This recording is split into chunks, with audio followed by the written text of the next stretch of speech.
अच्छा, भारत और मालदीव का विवाद आप लोग सुन ही रहे होंगे।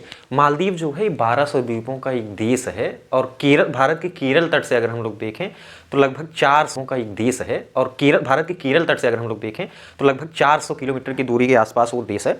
और एक बहुत ही खूबसूरत है, पर्यटकों के लिए बहुत मनपसंद जगह होती है और वहाँ पर लोग घूमने भी आते हैं। और मालदीव की आर्थिक जो स्थिति, आर्थिक व्यवस्था है वो भी पर्यटन पर ही ज़्यादातर निर्भर है। और भारत से मालदीव के रिश्ते बहुत अच्छे रहे हैं हमेशा से ही। लेकिन इस बीच क्या हुआ है कि वहाँ के नए राष्ट्रपति चुने गए हैं, मोहम्मद मोइजू, और उनका रुख जो है वो चीन की तरफ, उनकी झुकाव जो है वो ज़्यादा होती है। यहाँ तक कि उनका अलायंस जो है उसने पूरा इंडिया आउट नाम का पूरा कैंपेन चलाया।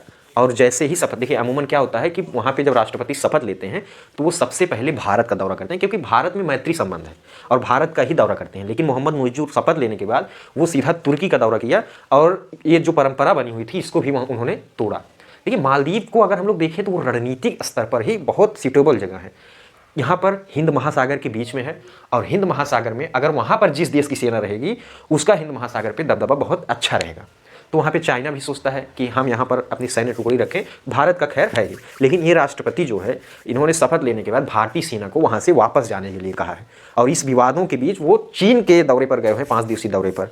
इस बीच क्या हुआ भाई, हाल ही में प्रधानमंत्री नरेंद्र मोदी अपने ही देश के केंद्र शासित प्रदेश लक्षद्वीप, आप लोगों ने सुना होगा, बहुत ही एक सुंदर सी जगह है, वहाँ पर गए, वहाँ पर घूमे और ट्विटर पर यानी एक्स पर उन्होंने कुछ पोस्ट डाले, फोटो वगैरह, वीडियो वगैरह, और पर्यटन को बढ़ावा देने की कोशिश की। इस बीच मालदीव को कहीं ना कहीं मिर्ची लगी और वहाँ के 3 मंत्रियों ने कुछ आपत्तिजनक टिप्पणी की प्रधानमंत्री के ऊपर।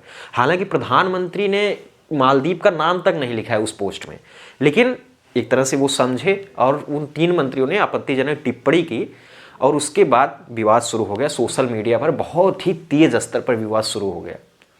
फिर भारत ने कंप्लेन भी किया और मालदीव की सरकार ने उन तीनों मंत्रियों को एक तरह से सस्पेंड कर दिया है और कहा कि ये इनकी व्यक्तिगत राय है, इससे सरकार का कोई लेना देना नहीं है। लेकिन विवाद तो बढ़ गया। अगर हम लोग देखें तो भारत और मालदीव में संबंध बहुत अच्छे रहे हैं। क्यों? अगर हमने मालदीव की हमेशा मदद की है, चाहे 1988 का समय ले लें। 1988 में आपको पता ही होगा कि जब मालदीव में तख्ता पलट होने की कोशिश हो रही थी तो भारत ने ऑपरेशन कैक्टस चलाकर, उस समय कोई देश मालदीव के साथ नहीं आया बल्कि भारत ने ऑपरेशन कैक्टस चलाया और उसके बाद भारतीय सेना, भारतीय नौसैनिक वहाँ पर गए और पूरी राजधानी और राष्ट्रपति को बचाया। फिर राष्ट्रपति को राजधानी जो है सौंपे। यानी हमेशा हमारी मित्रवत संबंध रही है मालदीव से। भारत से बैर रखकर क्या रह सकता है? तो ऐसा होना असंभव है, क्योंकि मालदीव का जो भी ट्रेड है, व्यापार है, वो तो या तो भारत से है या फिर भारत के रास्ते होता है।